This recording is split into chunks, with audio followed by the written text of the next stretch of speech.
आणि अंगाभोवती दगडाचा सुद्धा मारा येऊ देत नाहीत. असे सर्व बाण लक्ष्मणाचे त्या गरगर तलवार फिरविण्याने या इंद्रजिताने अडवून धरलेले आहेत. पुढच्या पर्वतीकडे ते पुढे ती शेवट एकच होईल. प्रभू रामचंद्र भगवान की जय.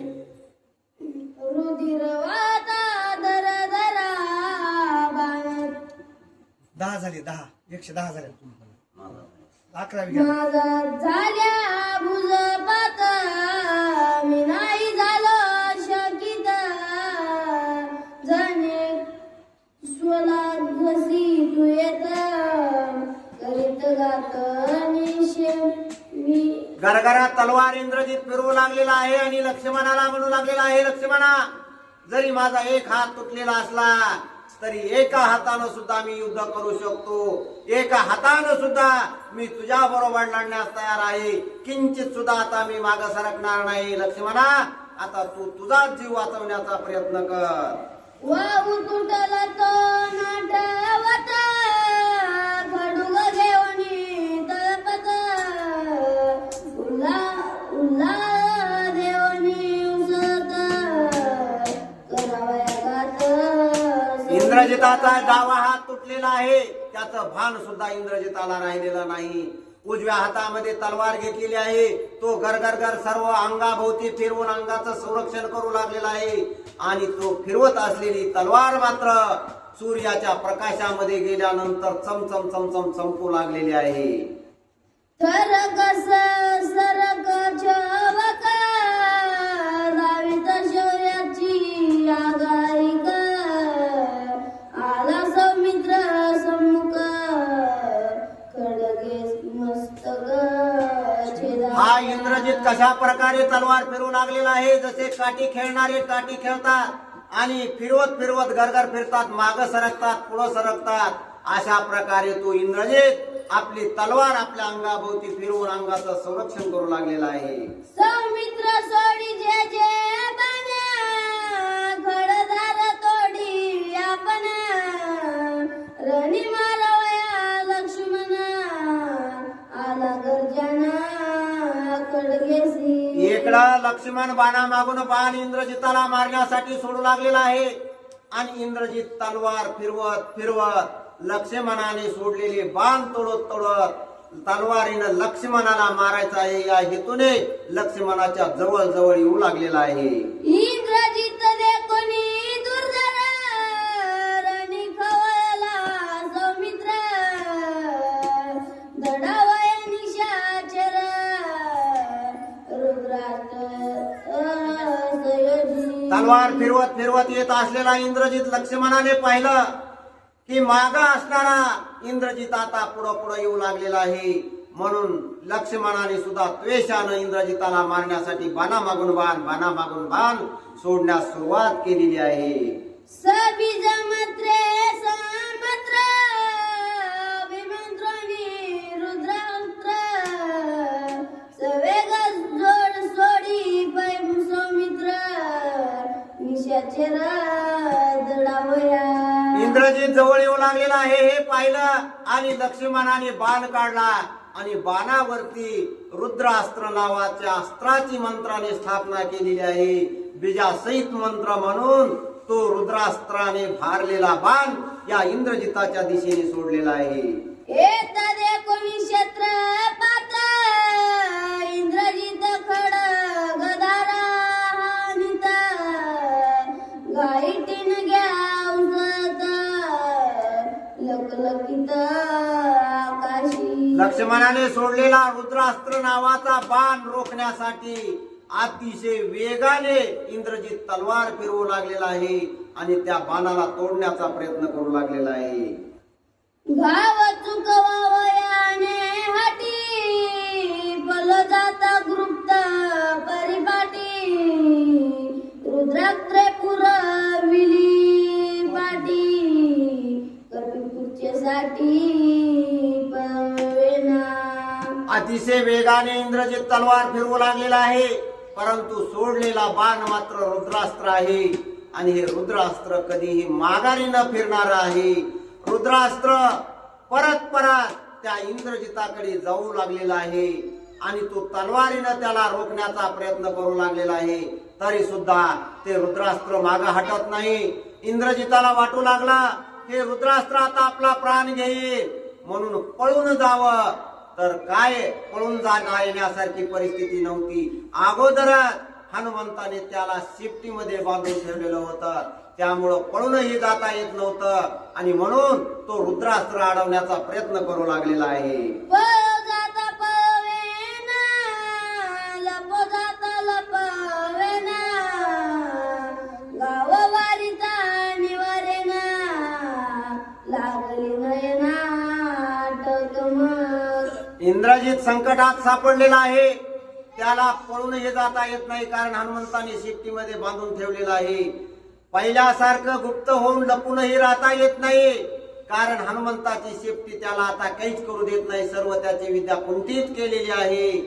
घाबरून गेलेला इंद्रजित विचार करू लागलेला आहे की आपल्या या तलवारीनं हा बाण रुद्रास्त्राचा आपल्याला रोखता येत नाही आणि तो तर आपल्या अंगापाशी आला नाही पाहिजे, आपल्याला त्याचा स्पर्श झाला नाही पाहिजे, म्हणून विचार करू लागलेला आहे. आणि विचार करत असताना त्याला टक पडली, म्हणजे तो एक क्षणभर भानातून गेलेला आहे. तो बाण आपल्याला येऊन लागत याचा विचार तो विसरलेला आहे. सौमित्रचा क्षेत्र घात, खडग्याची शेदोनी हात, पाडीला पैलंक्यात, सूर गरजेत स्वानंदे. ज्यावेळी हा इंद्रजित विचारामध्ये पडला आणि क्षणभर देह भान विसरला, त्याच अवधीमध्ये त्या रुद्रास्त्राने ज्या उजव्या हातामध्ये तलवार होती तो हातही तोडून टाकलेला आहे आणि तो तोडलेला हात तो लंकेमध्ये जाऊन पडलेला आहे, कारण हे युद्ध यांचं आकाशामध्ये होतं. छेदित दोन्ही भुजा भार, निशस्त्री हात, छेदित दोन्ही भुजा भार, निशस्त्री झाला निशाचर, क्षेत्रेन आणिता सौमित्र, इंद्रजित तोर शोभला. जो असणारा एक हात होता तोही आता तुटलेला आहे आणि त्याची सुद्धा सल इंद्रजिताला लागलेली आहे. तो पिंचावरून ओरडलेला आहे आणि अतिशय राग या लक्ष्मणाचा त्याला आलेला आहे. जरी राग आला तरी आता युद्ध करण्यासाठी त्याच्याकडे हात शिल्लक राहिलेले नाहीत. काय करावं म्हणून इंद्रजित विचार करू लागलेला आहे. आम्ही गेले मनुष्यासी, मुके हानेर हे आमासी, तुझं बिगीन निमेषेसी, अति अवेशी दामित्र नला. क्षणभर विचार केला आणि मोठ्यानं लक्ष्मणाला आव्हान करून आरोग्य दिले. लक्ष्मणा, जरी माझे दोन हात तुटले असले तरी मी अजून हरलेलो नाही आणि घाबरणार सुद्धा नाही. अरे हा असणारा इंद्रजित राक्षसी अवलादीचा आहे. जरी हात तुटले तरी आम्ही मांस खाणारी आमची जात आहे. मी तुला तोंडाने का होईना गिळून टाकीन. दोही बाणी वाहता रुधिर, रणि खवळला निशाचर, गिरावयाचं मित्र, पसरवणे वक्त्र चालिला. असं म्हणून दोन्ही हात तुटलेले आहेत, दोन्ही भुजामधून रक्त वाहू लागलेला आहे. परंतु लक्ष्मणाला गिळण्याच्या उद्देशाने हा इंद्रजित आ करून तोंड वाचून लक्ष्मणाकडे येऊ लागलेला आहे. अमित विदिताई बाण, मागे न सरे आपण, गिरवया लक्ष्मण, पसरवणी वदना दामित्रला. लक्ष्मणाला गिळायचं म्हणून तो पुढं पुढं येऊ लागलेला आहे. लक्ष्मण सुद्धा तो पुढं येऊ नये म्हणून असंख्य बाणा मागून बाण, शस्त्र मागून अस्त्र सोडू लागलेला आहे. परंतु आता मात्र कुठलाही बाण या इंद्रजिताचा भेद घेत नाही किंवा लागलेल्या बाणाचा विचार इंद्रजित करत नाही. तसाच तो गिळण्याच्या उद्देशानं पुढं पुढं पुढं येऊ लागलेला आहे. गुहाने राऊगी चंद्र, तैसा गिरावया सौमित्र, गाविन्नला निशाचर, विशाल वक्त्र असा तो गिळण्यासाठी पुढे येऊ लागलेला आहे. तर जसं ग्रहणाच्या वेळी सूर्याला गिळताना राहू येतो किंवा चंद्राला गिळत असताना राहू येतो, तसा हा असणारा इंद्रजित नावाचा ग्रह लक्ष्मणाला गिळण्यासाठी पुढे येऊ लागलेला आहे. साधारण बाण घाता तेने मारे इंद्रजिता, त्याचा करवया शिर पाता, निर्वाण शर घेत सौमित्र. अनेक बाण लक्ष्मणाने मारले, परंतु त्या बाणाची पर्वा इंद्रजित करीत नाही. गिळण्यासाठी तो पुढे येऊ लागलेला आहे.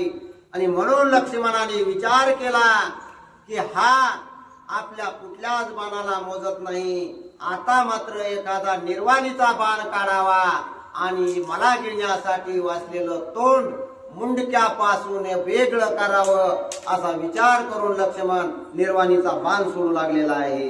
घ्यावया इंद्रजिताचा प्राण, इंद्र तव वरद बाण, सौमित्र सजिला आपण, ज्याशी निवारण सेना.